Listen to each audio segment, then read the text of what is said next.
Richard Skipper celebrates. Every show is a celebration. Richard Skipper celebrates the best in entertainment. Each show, Richard delivers the artists you love, showcasing what makes them unique. Never gossipy. The antidote to a sometimes hectic world. Now, here's your host, Richard Skipper.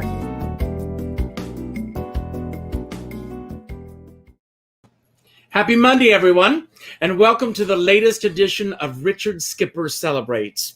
For those of you who are coming back, welcome back. And for those of you who are here for the first time, my show is all about celebrating. It's about celebrating artists, celebrating art, celebrating life, celebrating music, celebrating Broadway, celebrating Off-Broadway, and celebrating Jonathan Brielle. I am so thrilled that you were here today. First of all, I want to ask, how have you been doing in the midst of this crazy world we find ourselves in? Well, I feel, first of all, thanks for doing this today, Richard. I really appreciate it. It's been an interesting year and a half. I feel very blessed and very lucky that we're out here in the country, and I've been able to continue working. And so I feel like one of the lucky ones, you know, and have survived this. So and my heart goes out to everyone who's had such a hard time with this, because I know how difficult it's been. Absolutely. And after a year and a half, I plan a vacation. I'm leaving on Saturday, and I am too. You are? Yeah. Well, I wonder if we're going to the same place. But I got a news alert today, and there's a COVID outbreak where I am planning on going to, which is not the news that I wanted to hear today, but it's just this reminder that this is not over. Right. And we have to be vaccinated, and you know, I am. And you still have to be careful. Absolutely. So it's you know, it's the only way to get through this, and to try to educate those who might not be as educated about it, and try to do it in a loving way. Well, before we go further back in your career, I want to go back just about a year and a half ago. Okay. March 12th of last year was when all the theaters shut down. Mm-hmm. And what did your calendar look like on March 11th of last year? Well, we had just finished a reading of a show called A Complicated Woman, which I had just finished writing with Ian. Can't wait to talk about. Right. And we had Jeff Calhoun directed and is directing, and we were on such a high, having just gotten through this and looking forward to our next steps of what was going to happen next. So that calendar changed. What I found, you know, most interesting about that was it was time to keep writing, and at the same time, you know, another thing that I've been doing for the last 2 years is developing a platform that would help launch new work, not just my own writing, but part of my life, as you know, has always been about helping other writers. Absolutely. So it used to be a longer conversation to explain to people how streaming could actually be helpful to launch a show. It's become a much shorter conversation now, given the pandemic, that people have gotten to understand how you can have access to new work through media like this. Mm-hmm, mm-hmm. Well, when everything started to shut down last year, when everything did shut down last year, did you stop in your tracks, as most of us did, Or did you just keep working right through this? I mean, some people embraced new technology. As I've said in previous shows, those of us who are doing what I'm doing have such an appreciation, an even greater appreciation for lighting technicians and sound technicians and all those who make what we do look so effortless. But now we're all doing it on our own. And I'm just wondering, from your own perspective, with your own creativity, if you were able to jump right into the waters, or was it something that you did trepidatiously? I wasn't trepidatious about it. Zoom was new to me. I will tell you the cool thing about Zoom is that by recording your production meetings, it allows other people to see behind the curtain and be in the room in a way later on when they would never be able to be in that position. So I found it really, well, a couple of things happened. First, I overworked too much because I live about 55 minutes from downtown Manhattan.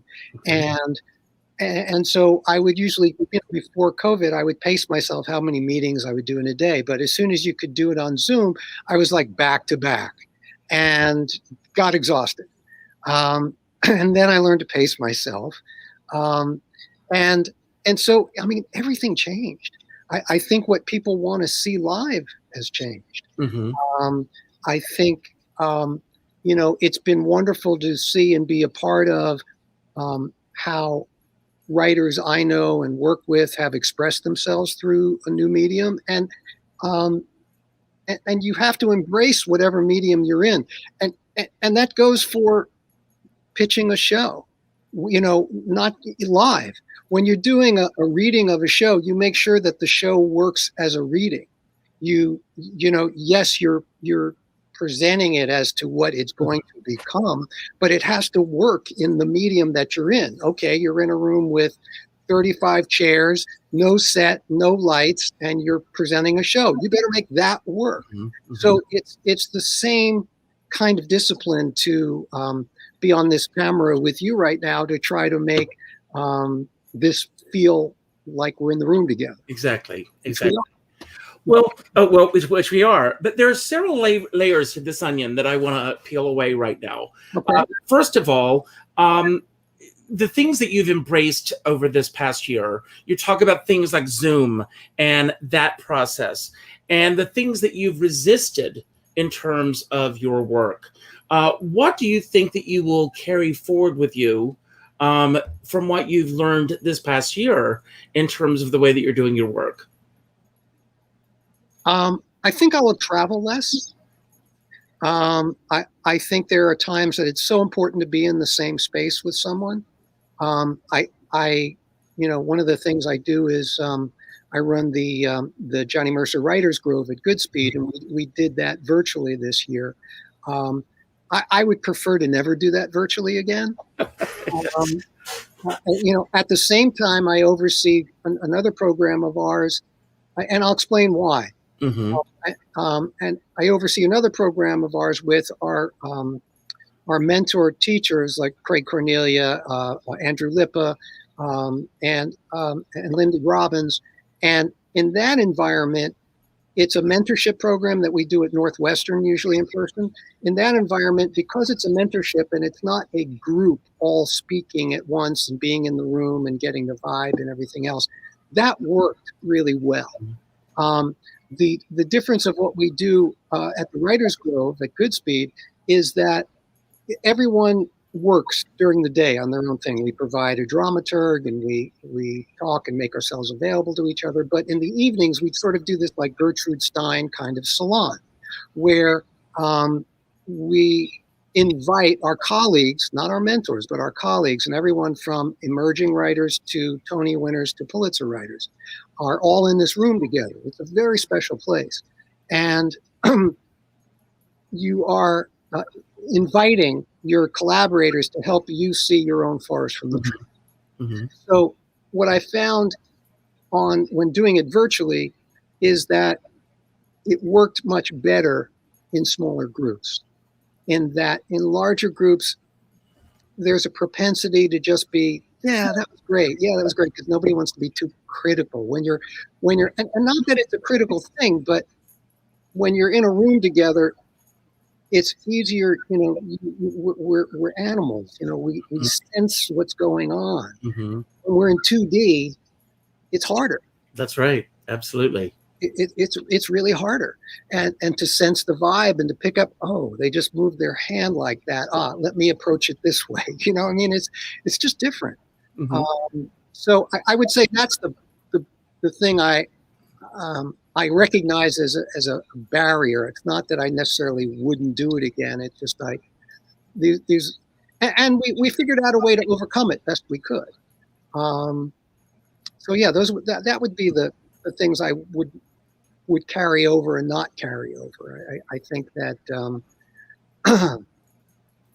like I say, I love production. I love getting through production meetings. Mm-hmm. I love online like this. I love being able to record them. Mm-hmm. and making them make sense later on and making others aware of it with everyone's permission, of course. And that I find is completely exciting and helpful to the educational stuff I love doing. Well, as a writer, do you prefer the collaborative process, or are you a solitary person? Do you like going off and working on your own and then bringing it back to the collaboration? Where do you fit in with all of that? It depends on the show, and it depends on my collaborator. The thing I loved about one of the things that attracted me to joining the Johnny Mercer Foundation 12 years ago was the fact that Mercer was an incredible mentor and wrote with hundreds of different people, hundreds. And there's so many stories about that. I could go on with that forever. But what I so respected about him and why I was so proud and honored to be a part of this organization was that fact. So when you are collaborating, whether you're creating an educational project or whether you're creating a new show, it's what's real and right in that moment. So to be more specific, I love getting a completely written scene that I can then go off and steal their best stuff and create a lyric out of it and write a song. Mm-hmm. And then we go back and then we talk about it. What did I do? Did I cut the wrong thing? Am I leaning on the wrong thing? Did I lean into the wrong thing? But I love that process.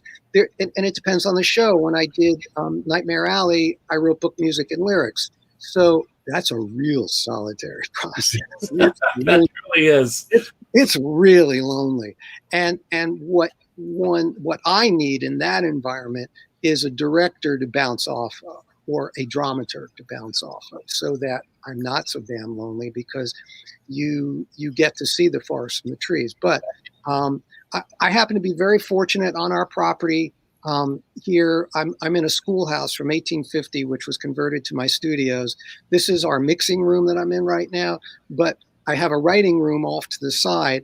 I come in around 8:30, 9 o'clock in the morning, and I'm pretty much here till about 7 o'clock at night. And you continue to do this all through the past year and a half. Oh yeah, and what was also, and I also got to produce some music, over the time, and I was able to get tracks from, get a guitar player in Nashville, a bass player, or someone in New Jersey. That everyone was working, remotely, and because I have the technology here, I knew how to put that all together. So that didn't slow me down. If anything, I got busier. And was able to take advantage of downtime for writing as well. Now, I'm going to ask you what may seem like a silly question, but when do you know that it's time to let go, that it's time to give birth to what you've written? When the curtain goes up. And do you actually let go when that happens? That's a good question. At a certain point, I do, yes. Mm-hmm. I'll tell you what I'm looking forward to. Part of this new platform that we're creating, Vala, is going to be filming the first 20 minutes of a new musical. Wow. And so when I say filming, I don't mean a capture like on a proscenium. I mean filming. So filming it as if you were filming a motion picture, as if we're doing a short film. Mm-hmm. But the idea is we're creating the first as if it were a series, and so we want to create it in a way that makes you want to hit next. But to hit next, you're going to have to go to the theater. And to keep you interested, we are creating 20 other pieces about the show. Interviews with the director, interviews with the cast, our backstage meetings, all these things that I've been talking about, so that we create a fan base for the new show, so that a producer or the writer can then take that fan base and go, look, I have 1 million followers.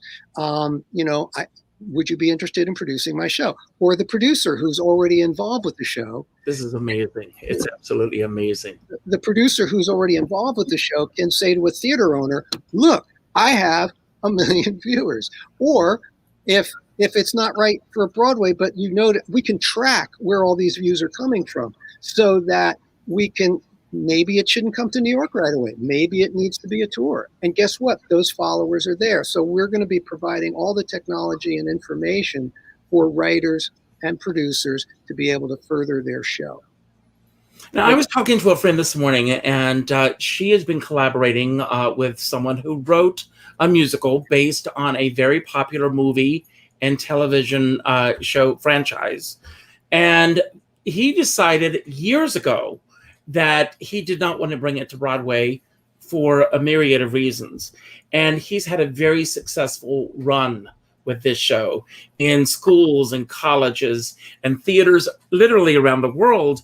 Has there ever been a project that you've worked on where Broadway was always the ultimate goal, but then somewhere along the way you realize that maybe that's not the right fit for the show? I mean, because you've written for Broadway, you've written Off-Broadway, you've written for Vegas, yes. You've written for theaters, and your work has taken you around the world. Do you know that? Is there a moment where maybe that's not the ultimate goal for us? It's like having children.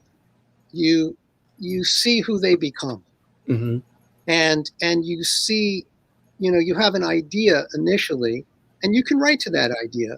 And then sometimes when you bring other people in, whether they are actors who are bringing their own beings and just filtering it through themselves, you begin to see it in a new way.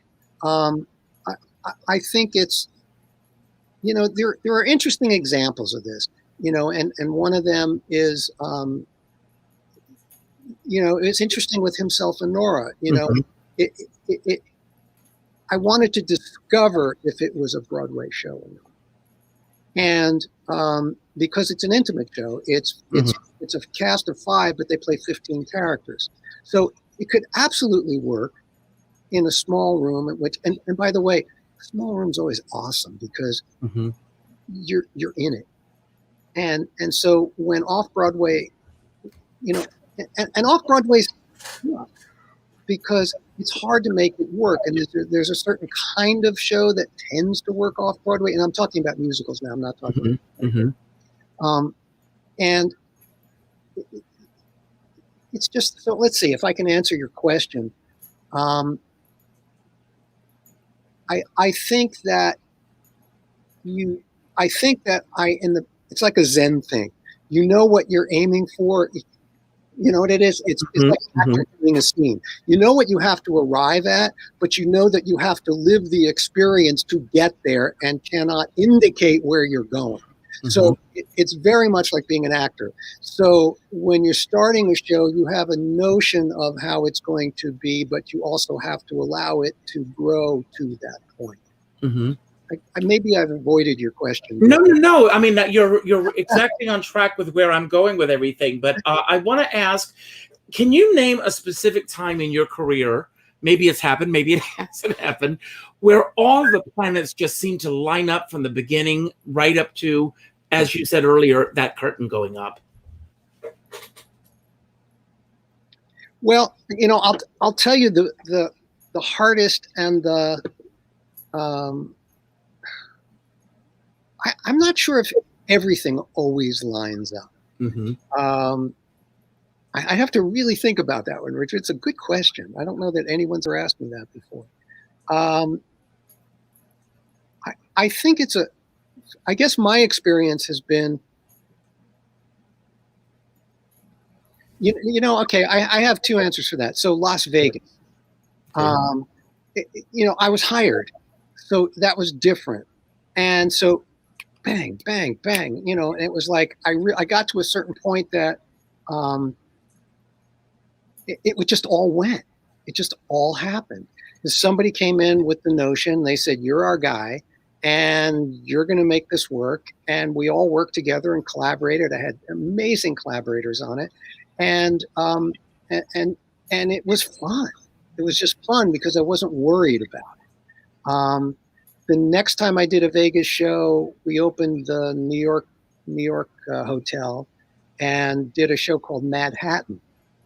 And MadHattan, this was a challenge. MadHattan was all street performers from New York, from the New York subways. Wow. And this was an idea that Ken Feld had.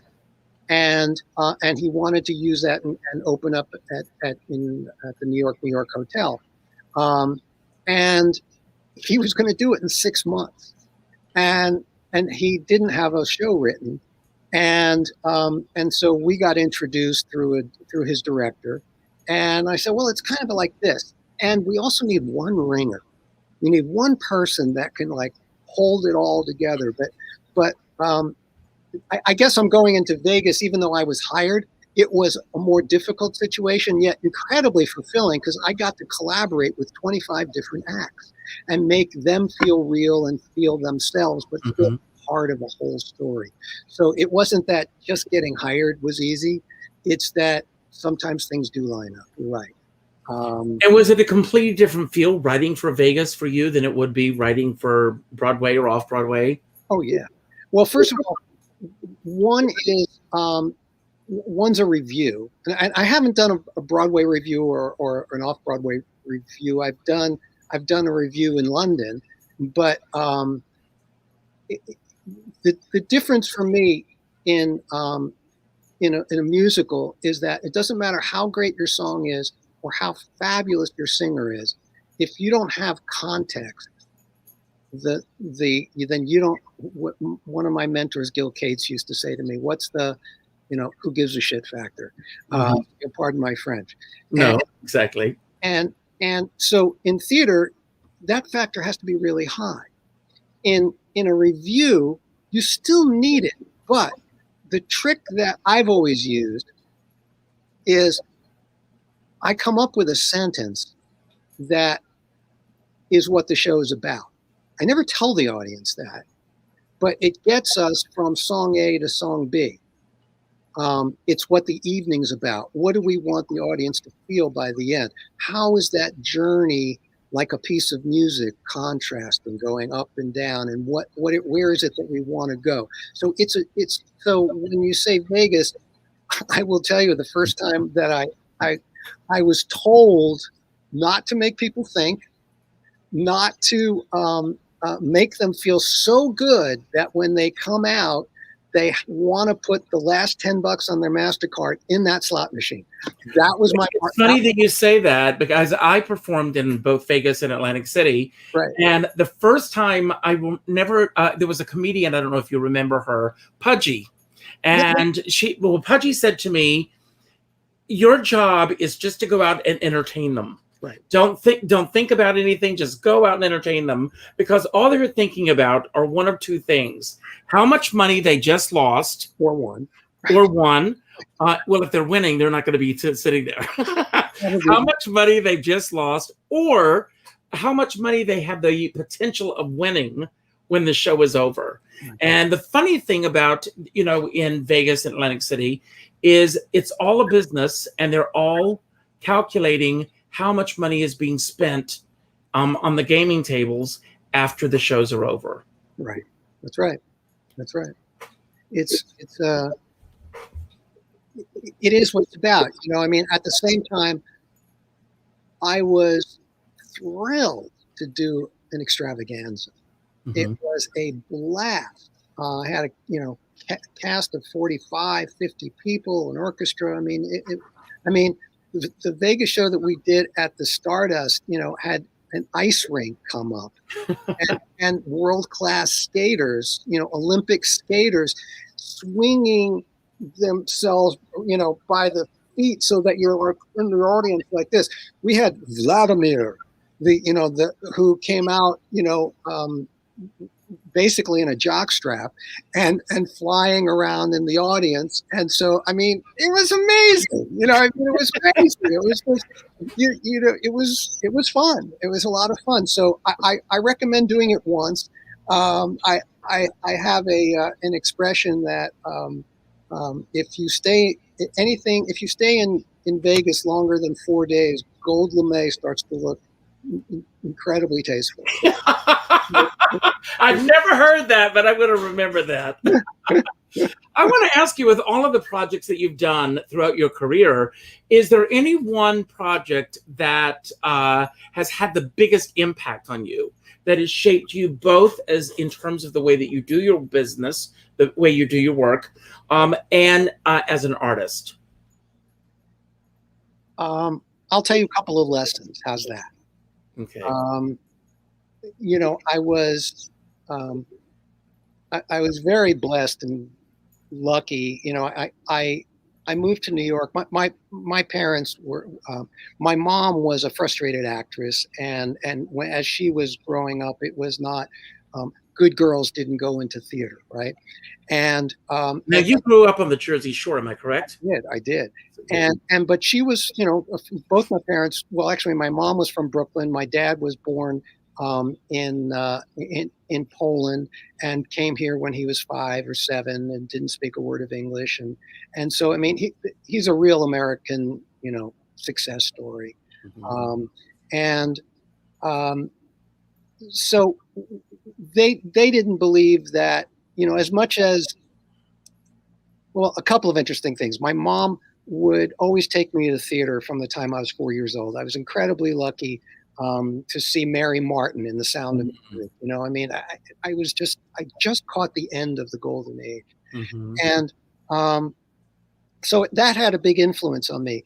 But theater, rock and roll came along, and a lot of the writers, kind of went like this, and some of them didn't. And by the way, I can talk about those mentors that I've had, because I was at the Songwriters Guild for many years and got to meet all of those wonderful writers.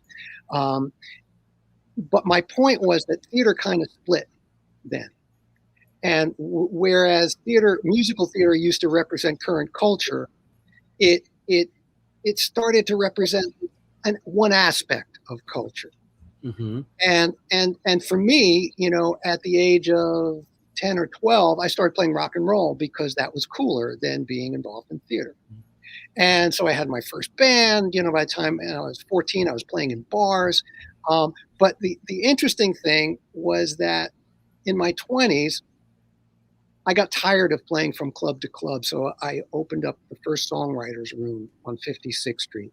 And like the salon that I now do at Goodspeed, it was a very similar environment.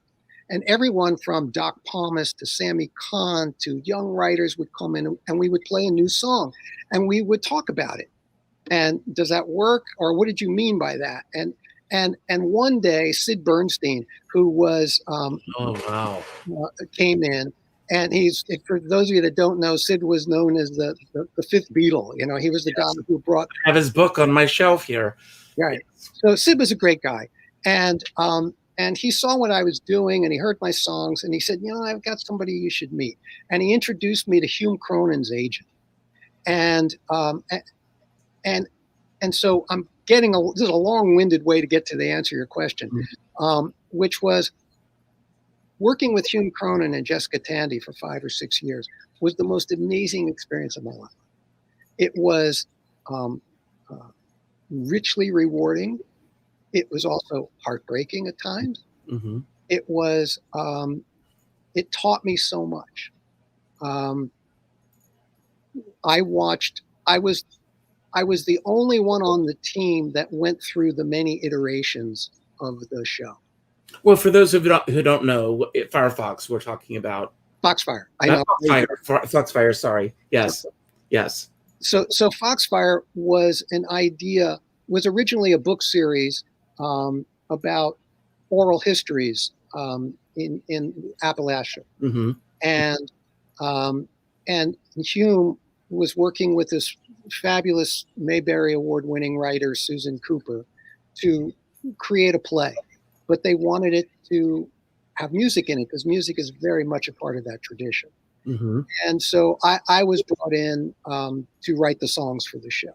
So it wasn't a musical per se, it was a play with music. But, being this young, aggressive guy, I was trying to, zhuzh it into a musical as best I could. I was young, dumb, and excited. I was a big puppy. And but what I learned, a couple of funny things. Jessica Tandy, it was the first time someone had ever made me a cucumber sandwich. I'd never had a cucumber sandwich. And it was just, cucumber with, butter on, little white bread, and Jessica made it for me. I will tell you the most horrifying thing I ever did to Jessica Tandy was I had written a song and I was playing it for her because I had to teach Jessica how to sing these couple things. And there was a line I tend to write with dialogue integrated, and I read the line to Jessica Tandy, and she looked at me. She said, "Darling, you're indicating." And that was. Oh, I mean, I'm this idiot talking to Jessica Tandy, who was just a wonderful, wonderful person. If anybody out there hasn't seen her movies, go see them, because she was that wonderful, wonderful person. Hume was, a really interesting guy. He was incredibly gracious to all his actors, always. They were incredibly protective of each other. Mm-hmm. What I learned, how they operated in public and watched, was a life lesson. It's hard to go into, but it was an amazing experience. And what it did for me was set a very high bar where no matter what I did, I wanted the acting to be brilliant. And so it made me, from then on, only want to work on shows that had that kind of intelligence, that kind of acting. And so I became a writer at Circle Rep, or doing their underscoring for many years, because Marshall Mason and John Bishop, and a collaborator of mine, we're doing amazing theater downtown, and I just wanted to be in that world. So that was a huge, huge influence on me. So it seems to me, based on what I'm hearing you say, is that being in these kinds of environments allow you to soar in incredible ways. I mean, for some, that may seem like a confining thing to be in those situations, but it sounds like you just have taken it and gone with it. And I love that. It's funny. I love being introduced to a new world. And in that world, understanding, my dad was, and my dad was a big influence on me, and I'll tell you how. He was an incredibly gracious guy. He could, though, however, make babies cry. And it's not an exaggeration. If anybody in my family is watching, they will laugh because they know it's true. He scared babies. So there is something about someone who's like that. And the reason for that is that he was brought up till he was 5 years old. He thought his grandmother was his mother. And when his mother was finally able to come around and take him to the United States, he was a stranger. And so he grew up as a stranger in his own home. So as a dad, he didn't have the tools to be that open, warm guy, even though he was an open, warm guy. And what it did for me was teach me to be interested in what someone else is interested in, so that I could get to know them. and it taught me that skill. And it worked really well for me in dealing with people who some people might think are difficult, because I was always trying to understand them. Mm-hmm. And that's what I think theater does, is it helps an audience understand how we get to where we are dramatically. Well, I'm going to ask you a question, and I don't want names or circumstances that would give away who and what we're talking about. Okay. But have you ever had a situation in the theater that was incredibly difficult for you?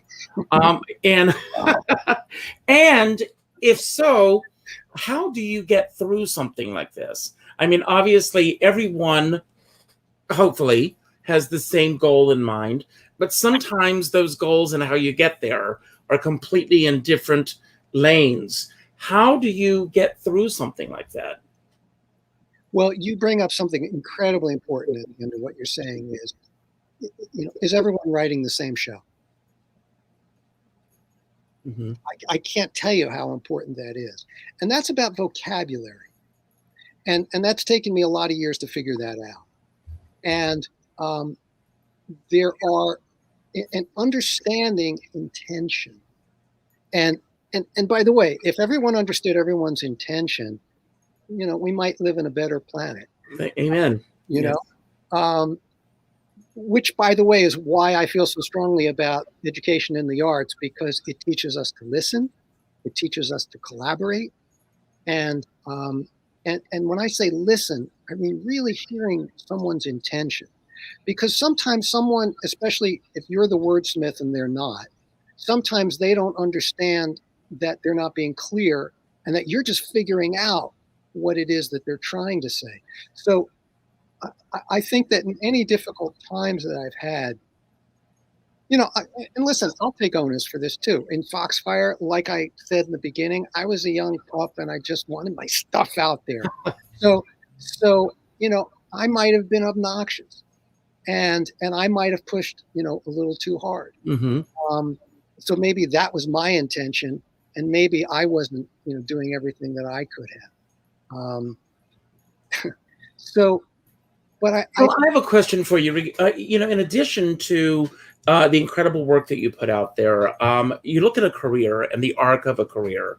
How much of your career have you actually mapped out, or have you? And how do you, or do you feel that the career that you have is the career that you have based on the collaborations, the people that you've gotten to know along the way, and being open to the various opportunities that come your way? I'm mapping now, but like I said about acting, I think that you have to just remain open and see where the doors go.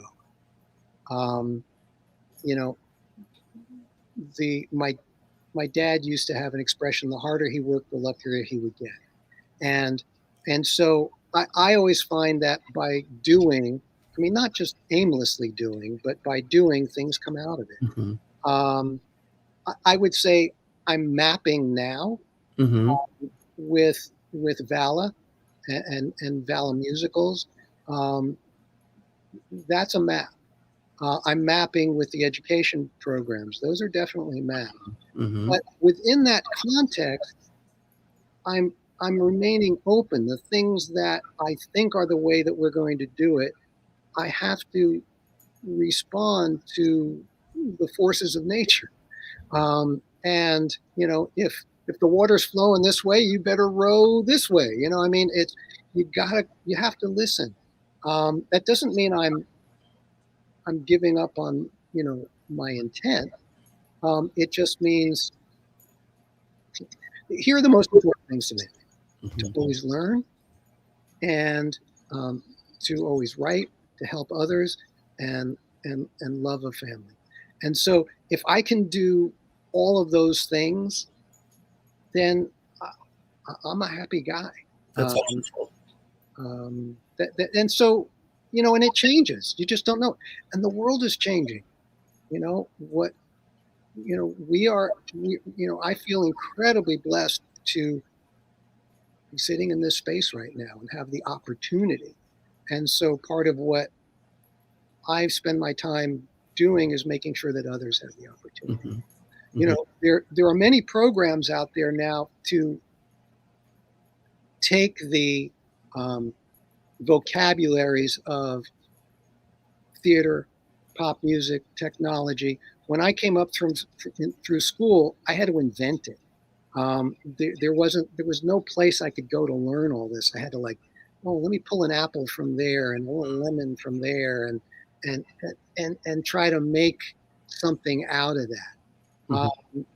And so, at this point, I see what's broken, what could be better for new work to get out there, how that maybe could influence our culture not just from me, but I mean with other writers, and how we could benefit from going beyond testing in schools and learning creative thinking and learning to listen and learning to work with others.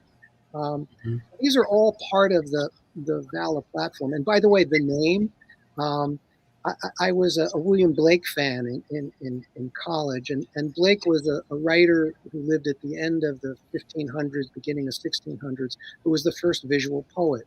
And Blake also invented his own Bible. And in his world, the place between your earthly self and your highest or your God self, he called Vala. And I believe that Vala is the place where all art is born, when you have one foot on the earth and one foot in a higher place. That's incredible. That's really wonderful. So that's sort of a map right now. Mm-hmm. Otherwise, you know, when I was 12, I wanted to be a rock and roll star. Mm. When I played guitar, and then I saw Joni and Judy in concert, and I wanted to be a folk artist. And then, you know, but I got to tell you, those shows that I saw as a kid always rang true for me. I was always too theatrical for pop music at the time. Mm-hmm. Music was very segmented, and I was just always a little too story or a little too that, and I was too pop for theater because I wasn't versed well enough. The thing that's so, you know, amazing to me about what Lin-Manuel has done is he's got the vocabulary of rap and theater. So he is a student of both, and that's what makes his work so special. Mm-hmm. So it's interesting. So yeah, map. Yeah, I'm in a map phase now. Okay. Well, you've answered somewhat my next question, but since you first began in this business to this moment, the business has changed a lot. What are some of the things that have changed that you think are for the better? And what are some of the things that you really miss from what I like to refer to as the hunger years? Those are those early years when you're first trying to, here we go again, map out who and what you're all about in this business and how you fit in. It's interesting. Foxfire was one of the last shows to be able to open out of town, and then come to New York. You know, we opened in Boston, we went to Baltimore, Philly, and then came in. You can't afford to do that anymore. Mm-hmm. So because you're starting a new marketing campaign in each town, which is very, very expensive.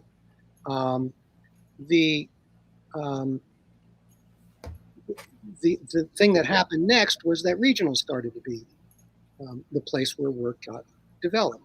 The great thing about that is that a regional has an audience, so that you're not spending that money. The trickier part about that is that they're in a very specific region. That's what's called a regional theater. So what works, you know, in Des Moines doesn't necessarily work in New York. So do you really get a sense of what it is you're building? Mm-hmm. You also have certain financial limitations as to where you can pull your talent from. And is that talent going to be the talent that you have later on? One of the things that we're doing in VALA is that all of these films that we're creating, for the first time, actors are part of the stream of income. So, because I believe that an actor is giving just as much as anyone else to help the creation of that piece. So they are part of the royalty pool in what we create. Mm-hmm. You know, for regionals, tough business. You've got to go out and beg for money every year because if you're a regional theater, your tickets don't meet your sales for, 50, if you're lucky, 50% of your sales. So those are the things that are different. And the way that people buy tickets now is very different from what it was also. I mean, there was a time where a subscription series, every theater survived on the subscription series. Right. And now people are buying on a per show basis. Yeah. It's going to get harder. It's going to take time to see where we land right now. As I say, I think that it's going to be so interesting to see what people want to see now. Without hardcore fan base. Springsteen's doing incredibly well right now, and on Broadway. It's not a Broadway show, but it's, I saw the first version, and it was incredible. To hear the stories was wonderful. Is it presented theatrically? I haven't seen it.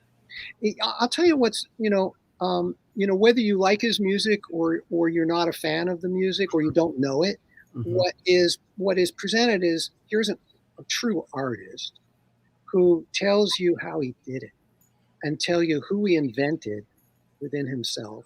And guess what, guys? I'm good at it. I mean, he literally says that. And you take it in and you feel that. And the premise of his show is basically, I've been playing my dad all my life. And it's wonderfully open. And so is it theatrical? Absolutely. Are there sets and things? No. There's this one powerful force who's had, played more stadiums, played for more people than anybody else you'll ever meet in your life. And from that being who's had all of that energy in him and shot out to the universe, he is out there on that stage 8 times a week sharing his heart. And that's theater. That is theater. Theater. That's right. It's not a Broadway show like, okay, here come the dancers, here come the this, here come that. But it's complete theater. And he does it wonderfully. He really does. Well, I want to go back once again to where you were when everything shut down. If you can talk a little bit about the project that you've been working on, where you were in the process, and what's next for you as far as that's concerned. Great. So Ian Field Stewart is a Black trans feminine poet. They're wonderful. And we spent 3 years developing this piece with Jeff Calhoun. Jeff Calhoun, as it turns out, got his break from someone named John Kenley. John Kenley, the Kenley Players. Kenley Players, exactly right. And what happened was, at the end of John's life, John shared their personal biography with Jeff. And what most people don't know is that John was intersex, and so we were what Ian has brought to the table is a current lens view of what that felt like, and yet we're doing it in a very traditional way. For some people, it's a big subject to be invited into. So what we've done is balanced it with incredible hummable tunes, much like a Cy Coleman kind of score, and it becomes really inviting. And so you really get to know these people, which is what I love doing, is getting to know someone. Well, what was it about this project that brought you in? I mean, it sounds incredible, and I know a lot about John Kenley's life and career, so I'm fascinated by this. What was it for you that brought you in? It's funny. Jeff was co-director of a show of mine called Himself and Nora when we did it out at the Old Globe, and I was talking to Jeff about my show Nightmare Alley, and he was all hot on it, and he said, I want you to see this documentary that I've done. And he sent it to me, and it was about a 25-minute documentary that Jeff had put together about John's life. And I called him up. I said, this is a musical, right? And he said, yeah, I was hoping you'd say that. And I said, okay, so let's work on that. And so that's, there was something so, here was someone, before there was vocabulary for who John was, and it wasn't necessarily what we would think of as a struggle for John. Mm-hmm. John was, John and Jean were a joy. And you open your show with a celebration of life. That's and so that celebration of life, where our story is about their accepting of themselves in a fuller way that only comes from the vocabulary of today. That to me, and what I learned by working with Leanne for all this time, it was just, it's been an amazing experience. And so we were all very excited that we were about to do, next step. So the next step at this point, given that there is a backlog at regional theaters right now, and there is a trepidation among those theaters about what their audience is going to want to see. We're going to do what I call, oh, by the way, the short musicals, I didn't tell you. I'm calling them each one is a musi, M-U-Z-I. That's going to be what our form is. We're going to do a musi of your show.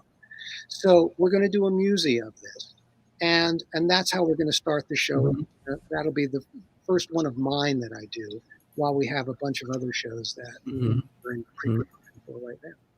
And how far into the process were you when everything shut down? Is the show ready to be on the boards? Yeah. The show, I mean, listen, like you asked me before, when's the show done? That's right. The show is absolutely ready to be up in production right now. And we are talking to some theaters. But at the same time, I know that there's a runway that exists right now, and I want to create the fan base for the show. And the timing, seems like the timing is just perfect for this. The timing is right for this show. And it's, Leanne's done a fabulous job, and we love working together. We really do. And so that's great. And at the same time, that big writing has been done. So I've been working on another project with a wonderful collaborator named Jake Bernstein. And Jake is a double Pulitzer, winner as an investigative reporter. And I discovered his work, and so we're working on something now. I can't tell you the title of it yet, but I will. You'll come back here when you can. Absolutely. But I will tell you, it's roughly, about, it deals with offshore companies and the Panama Papers and some people who were involved in that, and it's quite a fun show, believe it or not. And we go from Panama to Switzerland to Paris, you name it, we're everywhere in the show. So it's a great. I'm having tremendous fun with that, and we're about halfway through that right now. So that's what my writing time has been. And I want to ask you before we begin to wrap up. One of my favorite theaters in the world is Goodspeed. Yeah. And I want to know how you got involved with Goodspeed. And from your own perspective, I know what it means to me, but why this jewel of a theater is important in your life. It is important in my life. Let's see, how do I even start the story? About 10 years ago, well, I'm going to go back even further. There's a man who also has been a friend who is unfortunately not doing well right now, named Alvin Deutsch. And Alvin's a very, very dear man, and an attorney, was a copyright expert. And Alvin is the one who asked me to join the Johnny Mercer Foundation, because he knew I was a working, producing writer. And so with that, I helped the foundation create its mission statement, and so that we actually became actively with a purpose out there. About 2 years in, Alvin's also very good friends with Michael Price. And Michael Price was the genius behind creating Goodspeed. Mm-hmm. And so with that, Michael took me to lunch one day and said, listen, I have this idea of creating oh my gosh, I'm having a MacDowell, thank you. God, my brain finally kicked in. I want to create a new MacDowell colony. And I said to Michael, there's already a MacDowell colony. Explain to me what you've got. He said, well, we're dark between January and February. I've got all this wonderful housing. I'd like to bring a bunch of writers up here. And I said, well, okay, there's already a MacDowell, but let me tell you how I might see something like that working. And so with that, we collaborated and used sort of my notion of what I used to do in the songwriters room. And so we are in our 10th year. That's amazing. And then, as Michael has since left, and I've become very close with Donna Lynn Hilton, who now runs it. And they are now using the Writers Grove as their source for their new material. About 40% of what we work on gets produced. It's a completely unique developing method, and so there's something very special about, if you can imagine, this housing that got built is sort of like a little Olympic village, and so each project gets a house, and you can sort of go from house to house and hear a different show, and it's amazing. And it's great, thank God. It's amazing when it comes together at night. There's nothing like it in the world. And I have one rule, and the rule is, if you say something that is prescriptive to someone, to another writer, it's a gift. Unlike in pop songwriting, if you're in the room, you're on the copyright. So it's up to you to give gifts and to receive them, or to not. So that's our only rule. And what happens is that everyone gets gifts, and so it's become this very special thing. And I'm so grateful that the Johnny Mercer Foundation funds it every year, and so it's awesome. And you just keep paying it forward. Jonathan, I am so thrilled that you said yes to being here today. I've had a great time, and I hope you have too. Don't go anywhere for a moment. I want to thank everyone for being here today. I know I don't take for granted that you could have been anywhere else for the past hour, and you chose to be with us. So thank you for being here. If this is your first time, I hope that you will subscribe to Richard Skipper Celebrates on YouTube. As I said at the beginning of the show, I'm all about celebrating. I'm about celebrating artists, their art, and their process, how they get from point A to point B and beyond. What makes a great career? And Jonathan is a testament to all of these things. So thank you for being here today. I always love celebrating artists and their body of worth. I also end every show by telling everyone to go out and do something nice for somebody else without expecting anything in return. Go to your Facebook friends list, and the third name that pops up, reach out with a phone call. Not an email message, not a text message, not a private message, a phone call. And let that person know what they mean to you. As a dear friend, I'm sure you know, David Friedman says, we're all in this together, but we're not in the same boat. And you never know what someone else is going through right now. But I say, Jonathan, that if you're going to be out in a boat, make sure that you bring a skipper along. Now before I leave, I'm actually going to leave the screen, and I'm going to give you the final word. Anything that you want to say about anything that we talked about today that you want to build upon, anything that we didn't talk about that you wish that we had, or just any message that you put out to everyone who's watching right now. Again, thank you for being here, and I hope that you'll come back sometime. Thank you. Absolutely will. It's been totally my pleasure, Richard. I would invite you all to take a look at valamusicals.com. We have a forever free education program, meets all national standards, completely free. So if you are at home or you have nephews, nieces, or kids that you wish could learn more about theater or technology, go to valamusicals.com, and then soon you'll start to see our shows on there as well. So thank you all, and have a great day.